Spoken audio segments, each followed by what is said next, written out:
Thank you very much, everybody. And I've been briefed on the Florida State University, Tallahassee active shooting. I guess it's an active shooter.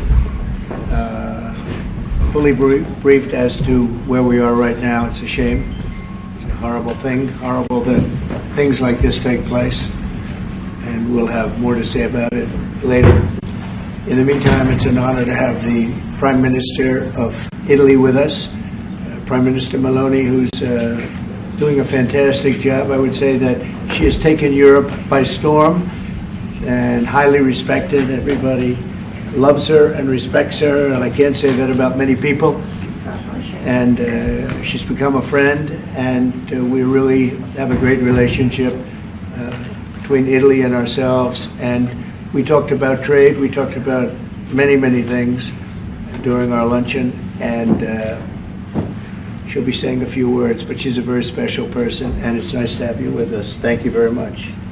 Thank you very much, Mr. President. Thank you for your warm welcome. Thank you for this occasion, which is April 17. And April 17 marks the anniversary of the agreement that allowed Cristoforo Colombo to make his trip.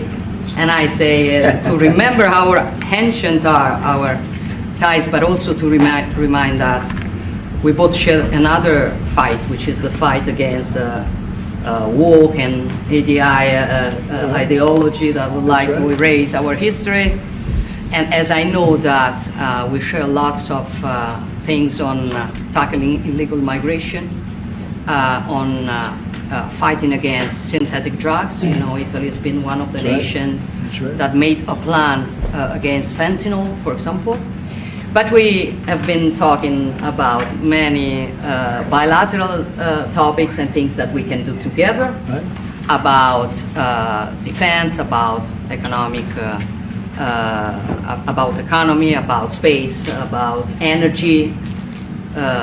Italy will have to increase its LNG imports, and also nuclear that we are trying to develop. I think there can be ways to work together, and the Italian enterprises will invest as they've been doing for many years. As you know, in the next years, I think around 10 billion. That shows how interconnected our economies are. And that's very important, Mr. President. It's not only about Italy, it's about the entire Europe. The exchange between us is a very big one. Investments that we are discussing in these weeks. But at the end of the day, look, somebody calls me, I was saying it before, such a Western nationalism. I don't know if it is the right word, but I know that when I speak about West, mainly I don't speak about a geographical space. I speak about a civilization. And I want to make that civilization stronger. So I think even if we have some problems, okay, between the two shores of the Atlantic, it is the time that we try to sit down and find solutions. So I want to thank President Trump for having accepted an invitation to pay an official visit to Rome in the near future, and consider the possibility in that occasion to meet also with Europe. The goal for me is to make the West great again, okay? And I think we can do it together. We can. We will keep on work on that. I'm going to close. I want to say only, I'm proud of sitting here as Prime Minister of an Italy that today has a very good situation despite the difficulties, a stable country, reliable country, 1 million more jobs in the last 2 years and a half. Great. Inflation is going down, so you forgive me if I promote a bit my country, but you're a businessman and you understand me. So migration flows going down 60%. So we are trying to do our best, but I think we can do it even better together. Also on Ukraine, I will close. Together we've been defending the freedom of Ukraine. Together we can build a just and lasting peace. We support your efforts, Donald. Good. Thank you. Thank you very much. I think we're doing well in that effort, but we want to get it done, and we'll see if we can. We want to save. On average, think of it, every week 2,500 people are being killed, mostly soldiers, Russian, Ukrainian soldiers. And if we can save those lives, that would be a very good thing. And so we'll see what we can do. And I think we're getting close, but we'll let you know very soon. And you've been very helpful. I appreciate it. Thank you. Any questions? Mr. President, how much longer does Vladimir Putin have to respond to your ceasefire proposal before you put secondary tariffs or sanctions on Russia? We'll see what that will be. We're going to be hearing from them this week, very shortly actually, and we'll see. But we want it to stop. We want the death and the killing to stop. Mr. President, on Jerome Powell, you said that the termination of Jerome Powell cannot come fast enough. He says he won't leave, even if you ask him to. Oh, he'll leave. If I ask him to, he'll be out of there. But I don't think he's doing the job. He's too late, always too late, a little slow, and I'm not happy with him. I let him know it, and if I want him out, he'll be out of there real fast, believe me. Yeah, go ahead. Go ahead, please. Question? Are you trying to remove him, Mr. President? Yeah, question? Mr. President, when you hit Judge Boasberg in a case against your administration, so the Constitution does not tolerate willful disobedience of judicial order. Do you agree with that statement? Well, you're going to have to speak to the lawyers. We have great lawyers. I can tell you this, we're doing a fantastic job of getting criminals out of this country who Biden allowed into the country. Hundreds of thousands of criminals, murderers and drug dealers. And I was elected because of the fact, I would say maybe that was the number one fact for a lot of reasons, the economy, a lot of things. But one of the primary reasons I was elected is because I said, I'm going to get the criminals that he allowed to come into our country so stupidly through open borders. I'm going to get them out. And I got a lot of votes, record-setting numbers of votes, as you know. We won everything. The popular vote, all 7 swing states, we won everything. And that's what the public wanted, and that's what I'm doing. But you'll have to speak to the lawyers because it's up to them. Mr. President, what do you think of the proposal from France? Say it? What do you think of the proposal from France and UK of a peace mission in Ukraine with soldiers? And do you think that Italy should take part in it? Well, I think Italy will have to make that determination, but peace missions are always good with me. I'm okay with peace missions. Yeah, please. Mr. President, have you discussed what areas of cooperation and discussed with the Prime Minister vis-a-vis Italy and the United States and Europe and the United States? And on China? We discussed it very briefly. No, we're doing very well with negotiations, I think, with all countries. And Scott could tell you a little bit, but we are doing very well. We have a lot of countries that want to make a deal. Frankly, they want to make deals more than I do. Go ahead, Scott. Would you say something, please? Yeah, we've got a process in place. We're working on the big 15 economies first. We had a fantastic meeting with Japan yesterday. I believe they've been called with the EU already. And then we have South Korea coming in next week. And I believe India is also talking. That's moving very quickly. Go ahead. Ukraine's President Zelensky has evidence that China is supplying weaponry or ammunition to Russia. Do you have any evidence along those lines?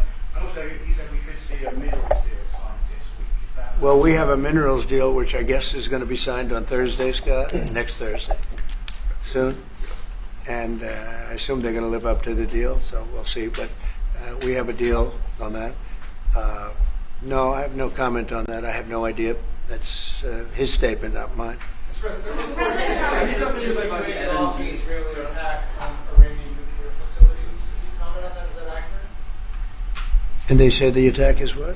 That you waved off an Israeli plan to attack Iranian nuclear facilities. I wouldn't say waved off. I'm not in a rush to do it because I think that Iran has a chance to have a great country and to live happily without death. And I'd like to see that. That's my first option. If there's a second option, I think it would be very bad for Iran. And I think Iran is wanting to talk. I hope they're wanting to talk. It's going to be very good for them if they do. And I'd like to see Iran thrive in the future, do fantastically well. I know the Iranian people, they're incredible people. Always have been very smart, very energetic, very successful people. And I don't want to do anything that's going to hurt anybody. I really don't. But Iran can't have a nuclear weapon. It's, pretty simple. It's really simple. We're not looking to take their industry. We're not looking to take their land. All we're saying is you can't have a nuclear weapon. The deal that was made with Obama, that deal would have expired already. It was a terrible deal. It would have expired, and that gave them a clear path to a nuclear weapon. I wouldn't have accepted. That's why I terminated the deal. Number one, it was way too short. When countries are involved, you don't make short-term deals. These are countries with long lives, and I terminated that. And it was a great termination because it didn't allow us to do anything. Once it terminated, you know what the deal was. It was a terrible deal. Really, one of many terrible deals made by the U.S. But no, I'd like to see Iran thrive. And they can do that, I think, very easily, or they can do it the other way. And the other way is not going to be good for them. It's going to be really bad for them. What do you make of the Nvidia CEO going to China and met with trade officials there? Well, Jensen's an amazing guy. He's become a friend of mine, and I don't know, he's a person that's very proud of our country. He loves our country. I'm not worried about Jensen at all. Mr. President, before hold you in contempt, will you take steps to return Kilmar Abrego Garcia to the United States and put him in front of a judge? Well, I'm not involved in it. I'm going to respond by saying you'll have to speak to the lawyers, the DOJ. I've heard many things about him, and we'll have to find out what the truth is. But I will say this, we were inundated by millions of people, many millions of people during the Biden administration. They say 21 million. And a big percentage of those are criminals, serious criminals. I'm not saying just criminal because they came into the border illegally. I'm saying they're criminals at the highest level, murderers. Many of those people murdered more than one person, and they're on the loose. And I was elected to get rid of those criminals, to get them out of our country, or to put them away, but to get them out of our country. And I don't see how judges can take that authority away from a president. We've done an amazing job, Tom Homan, Kristi Noem. We have done an amazing job. Nobody can believe the job we've done. Far greater than what I said. I mean, I got elected on that, but we've done much better. We have, right now, 99% border. It's a 99%. Nobody thought that would even be, nobody's coming through our border, practically. 2 weeks ago, we had 9 people come through, all for medical reasons. We allowed them. We brought them through because one had a heart attack, one had something else, all for medical reasons. We have a great border. We had a great border 4 years ago, but we have a border now that's even tighter, and we did that in a matter of weeks. And no, we have to. We need to get murderers and drug dealers and people that were in jail for horrible. They released jails, Georgia, from all over the world, and released them, not just South America, all over the world, the Congo and Africa. Many, many people come from the Congo. I don't know what that is, but they came from the Congo. And all over the world they came in, opened their jails. Venezuela, practically all of their prisoners released into our country. We took them because we had an incompetent administration called the Biden administration. And to think what they've done to our country. And I was elected to straighten that out, and I'm doing that. But we have activist judges that don't want murderers to be sent out of our country. They don't want killers and drug dealers and drug lords and people from mental institutions. They want them to stay in our country, I guess. I don't know, maybe that's the liberal way, or as they call it nowadays, the progressive way. But I don't think it's the way that our country believes, and that's why I won in a landslide. Okay. Back on train, Mr. President, you did say that you are confident these deals will be done, but you also said that you're in no rush. Americans are seeing prices rise. They're seeing it on their bills. How long can they expect that pain to last? So they've already seen it get much better, because if you were truthful, which you're not, I know you very well, you have gasoline that hit $1.98 yesterday in a couple of states. You have gasoline's way down. The price of oil has dropped substantially. The price of groceries are substantially down. The price of eggs, you know, when I came in, they hit me with eggs.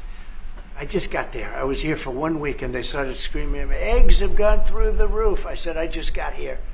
I was there for 7 days and I hear that eggs have gone through the roof before I got there. And they were screaming at me, the press, the fake news like you're fake. And the fake news is screaming at me like about eggs. I said, I've only been here, this is my 7th day. And they were right. They went up 87% and you couldn't get them. They said, you won't have eggs for Easter, which is coming up. Happy Easter, everybody. You won't have eggs for Easter. And we did an unbelievable job. And now eggs are all over the place. And the price went down 92%. And our Commissioner of Agriculture, Brooke, has done a fantastic job. They really have done a fantastic job. So prices haven't gone up. The only thing that's gone up, actually, is interest rates, because we have a Federal Reserve Chairman that is playing politics. Somebody that I've never been very fond of, actually. But he's playing politics. Interest rates should be down now. They should be coming down. In Europe, as you know, they reduced them, I guess 7 times. It looks like they're going to reduce them again and again and again. But our guy wants to play cute. But interest rates are pretty much even. Maybe they went up just a slight bit, but that's the only thing. But that's because of the Federal Reserve, because they're not very smart people. Do you regret Go ahead. Yes, sir, please. Go ahead, please. Do you regret nominating him, Jerome Powell? Look, in the first 4 years, we had the greatest economy in the history of our country. Stock market went up 88 points. I think he's terrible, but I can't complain because we had the most successful administration economically in the history of our country. I think we're going to do even better this time because you will see that the numbers that we're taking in are astronomical. We're taking in tremendous amounts of money with the tariffs. We were treated very unfairly on trade, and countries are having a hard time getting used to the fact that they can't do that to us anymore because we have a real president. We have a president that understands what it's all about. We had presidents that in some cases were smart, but they didn't understand business, or they didn't like business, or it wasn't like a priority. And then you had like the last administration, the only thing they were good at was cheating in elections. That's about all they could do. They couldn't do anything. They were useless. They were incompetent. Worst administration in the history of our country. Worse than Jimmy Carter. Jimmy Carter died a happy man.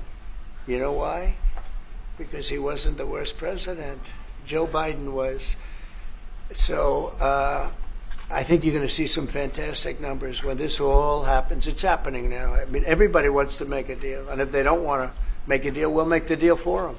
Because that's what's going to happen. We'll just say, this is what it is. But we want to listen to everybody. And I think I can say for Scott and the other people that are working on it that we're listening and we're going to be very fair to people. But, we're the one that really sets the deal, and that's what we'll be doing. Okay? Yeah, go ahead, please. Please. A question to our Prime Minister. Oh, you have a great Prime Minister. You're so lucky. Yes. In italiano?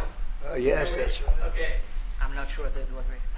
Presidente Meloni, volevo sapere cosa pensava del fatto che il Presidente Trump ha considerato responsabile Zelensky della guerra in Ucraina e poi se avete parlato delle spese militari e qual è il limite massimo a cui ha detto che può arrivare l'Italia, le percentuali delle spese militari. Non abbiamo parlato dei limiti massimi a cui può arrivare l'Italia, abbiamo parlato del fatto che l'Italia sta mantenendo i suoi impegni perché arriverà al prossimo vertice della NATO con il 2% che era già previsto, che è stato sottoscritto dai governi precedenti, perché siamo una nazione seria, ma non abbiamo parlato poi di quanto vada aumentata questa percentuale, anche se siamo ovviamente consapevoli che il tema della difesa sia un tema particolarmente importante di questo tempo. Per quello che riguarda la guerra in Ucraina, lei sa come la penso che ci sia chiaramente ci sia stata un'invasione e che l'invasore da quel punto di vista fosse Putin e la Russia, ma non è questo che oggi quello che rivela è il fatto che insieme vogliamo lavorare, stiamo lavorando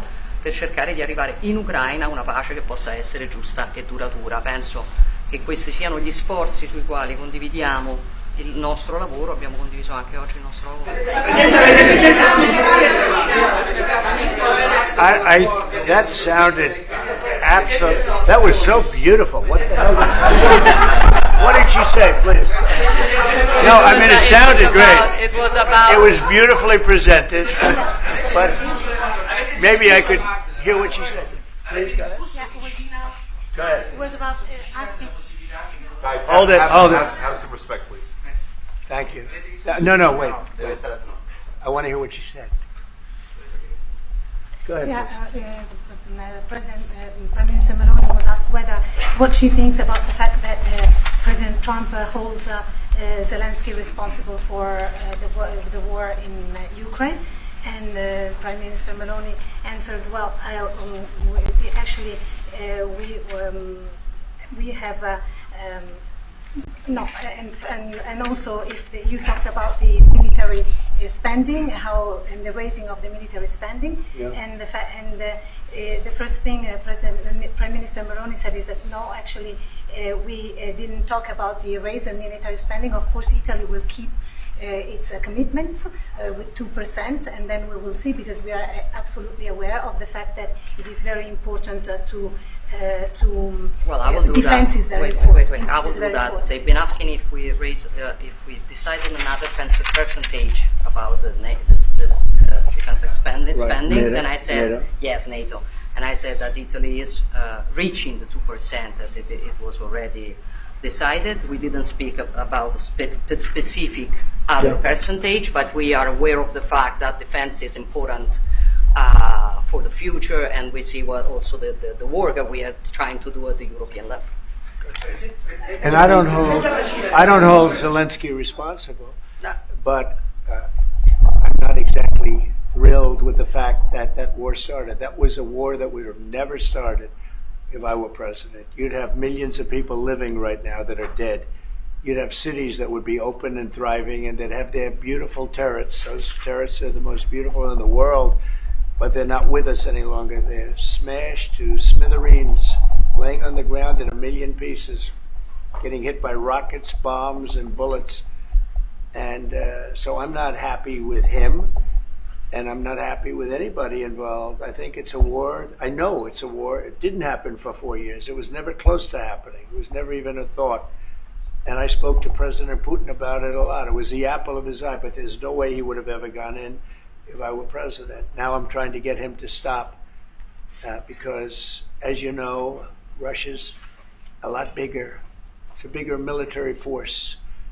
And if you're smart, you don't go involved and get involved in wars that you can blame the man that was sitting in this seat, Biden. He didn't know what the hell was going on. But I can guarantee you that, and everybody agrees to it, if I were president, that war would have never taken place. I'm not blaming him. But what I am saying is that I wouldn't say he's done the greatest job. Okay? I'm not a big fan. I really am. I'm not a big fan. Go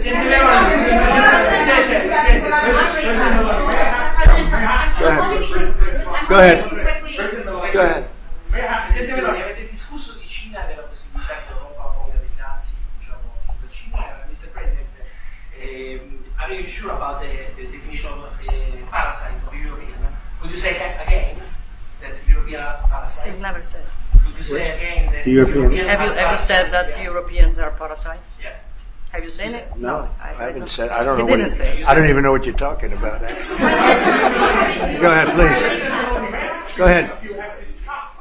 No, wait. Next. Go. Prime Minister Meloni just said we want to make Europe great again, and we want to do it together with the United Sure. The West, yeah. Did you? I guess that's what you said, Mr. Prime Minister.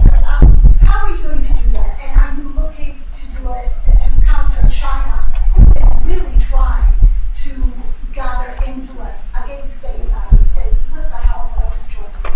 I hope that Europe is going to be great again. Europe is going through a lot of problems, and a lot of it's having to do with immigration. And I'm not a big fan of Europe and what they've done with immigration at all. And I think they got to get smart, because Europe is being very badly hurt by what they've done with immigration. Now, I'll say this, that the Prime Minister has taken a very tough stand on immigration. And I commented to her before, I said, I wish more people would be like you having to do with that subject, but they're not. Europe is very important to me. Europe is very important to the world. I want Europe to do very well. I think they have to get a lot smarter on immigration. But we are beginning doing it. You've all seen now the policies of the European Union in the last, let's say, 2.5 years have been changing. Okay, at the beginning we were talking only about how we were redistributing illegal migrants coming to Italy. Now we are talking mainly about how to stop illegal migration, work with the countries of origin and transit, and to return people. The European Commission just did the new rules about repatriations and things like that. So things are changing, thanks also to the example that Italy brought in lowering the rates of illegal migration. So we are working now together. So I'm optimistic on that. Good. I hope so. Go ahead, Liz. Go ahead. I'd like to ask President Meloni if you have discussed the option of starting a deal with Italy on satellite communications, and President Trump, if you want to see the Google company grow up. The Google what? The Google company. What about the Google it? business. If you want to see it growing up. Separate. Go ahead, please. Oh, well, we didn't discuss about Starlink. We've been discussing about defense space. We will work together also in the Mars missions. So there are big things to do together, but we didn't discuss it.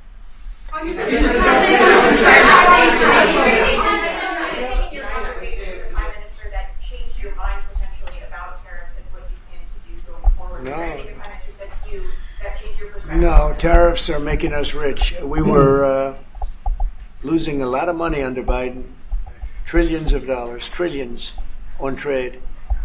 And now that whole tide has turned. We're making a lot of money. We're taking in a lot of money. Don't forget, we're taking in 25% on cars, 25% on steel, 25% on aluminum, 10% baseline.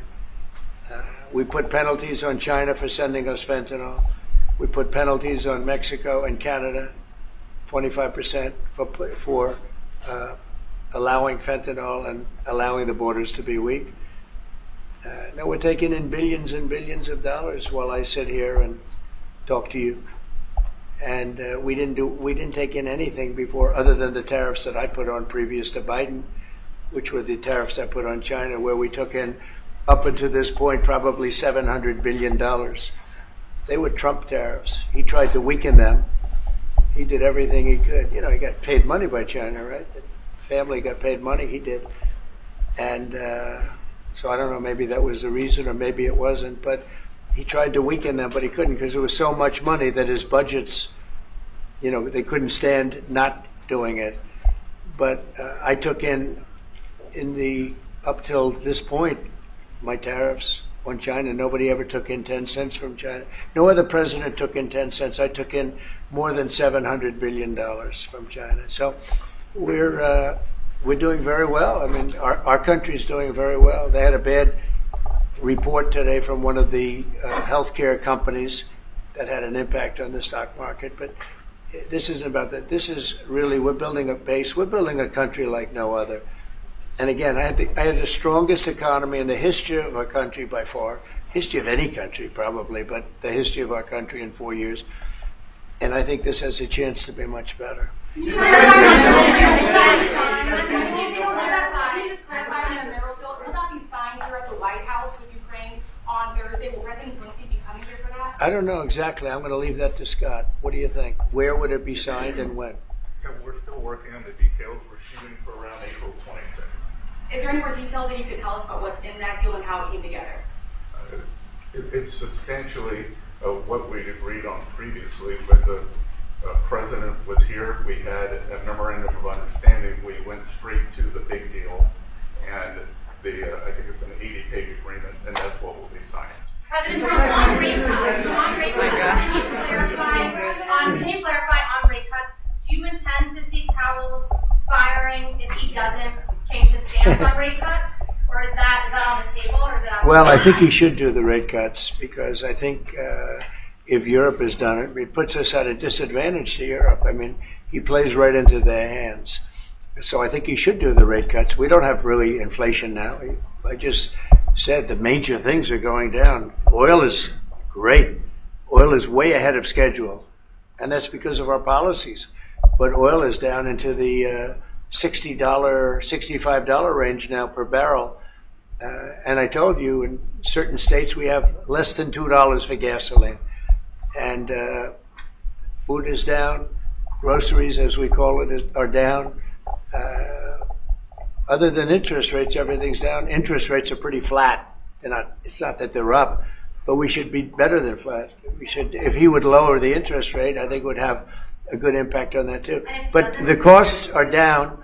We have very little inflation. I would say we have essentially no inflation. Hard to have inflation when oil goes down, and oil goes down. When Biden came in, oil went through the roof. That's what caused our problem. That and his very dumb spending. But when the oil prices go down, and they have gone down a lot, we've gotten it down really good. We've opened it up and we've gotten them down. And that means that people driving cars are going to be paying $2 and $2.50 instead of $4.50. And, you know, even at the end, they tried just for the purpose of the election to get it down. But they had really lost that sucker. That was really, it was not good.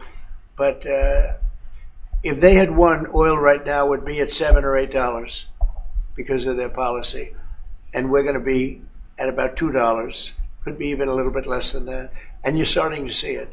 So I don't know how you can have inflation when oil has come down quite a bit. And I would say the Fed really owes it to the American people to get interest rates down. That's the only thing he's good for. And he would have an effect on that if he lowered them. And I think at some point he will. He's going to have a lot of political pressure. You know, they are political also. And I think there's a lot of political pressure for him to lower interest rates. Yeah? Yeah, go ahead. Please. Do you think that Italy can be your best ally in Europe? And also, do you ever notice when you work with your opponents? Only if the Prime Minister remains the Prime Minister can it be our best. she's doing a great job. And yeah, certainly one of our great allies, not just in Europe, anywhere. She's a fantastic person and doing a great job, and our relationship is great. And we have a lot of Italians in this country, I tell you, and they like Trump, and they voted for Trump. Anyway, thank you very much, everybody. Thank you.